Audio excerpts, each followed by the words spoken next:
trying to keep that ball alive. They go now to Carlos, down the line.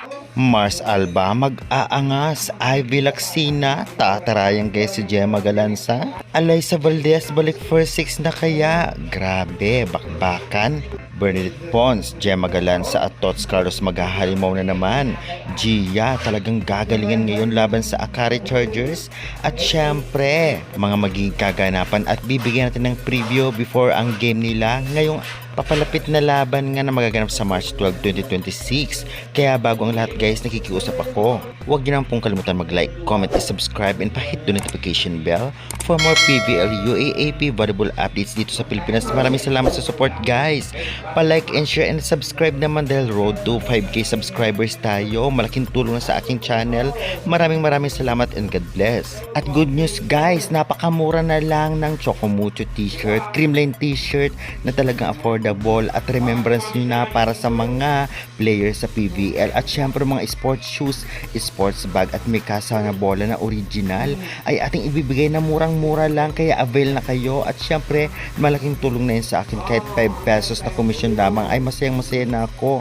Kung ayaw nyo naman ang aking mga items ay pwede kayong pumili ng ibang items, basta gamitin lang ang aking link. Napakalaking tulong na sa akin at pasasalamat. At syempre makikita ko naman kung sino kayo nag-order na yan na magpapasalamat ako, thank you.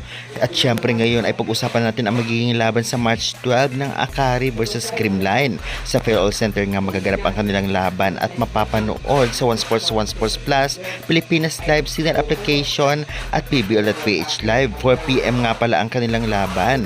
Napakarami nag-aantay ng bakbakan na ito dahil nga alam naman natin malakas ang Akari.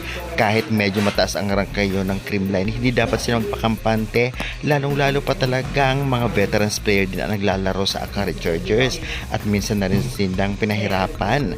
Magiging maganda ang labanan ito na tiyak marami ang manonood, hindi lamang sa venue kahit sa online. Usap-usapan rin dahil ang iba ay babash na si Coach Meneses, ibabad kaya si Valdez laban dito sa Akari o di naman kaya stick to first six again. At syempre reserva lamang si Valdez kasama ni MG kung walang laro ang ibang players. Tiyak matutunghayan naman natin ang galing ni Pons, Tots Carlos at Gemma na ang kanilang setter ay si Gia. Kaya ng Akari ang trio na wing spikers ng Creamline na consistent kahit nag-uumpisa pa lamang ang conference na ito. Well, sa tingin ko ay kayang tapatan, lalong-lalo pa unstoppable din at consistent ang laro nitong si Ivy Lacsina, samahan pa ni Suyod at syempre ni Soltones.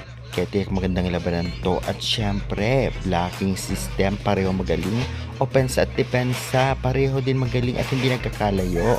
Ganun pa man sa ranking at base sa laro, for me mas okay ang Creamline. Kaya sa tingin ninyo kaya ng Akari ang Creamline? Pa-comment, pa-subscribe na lang. Thank you very much and God bless.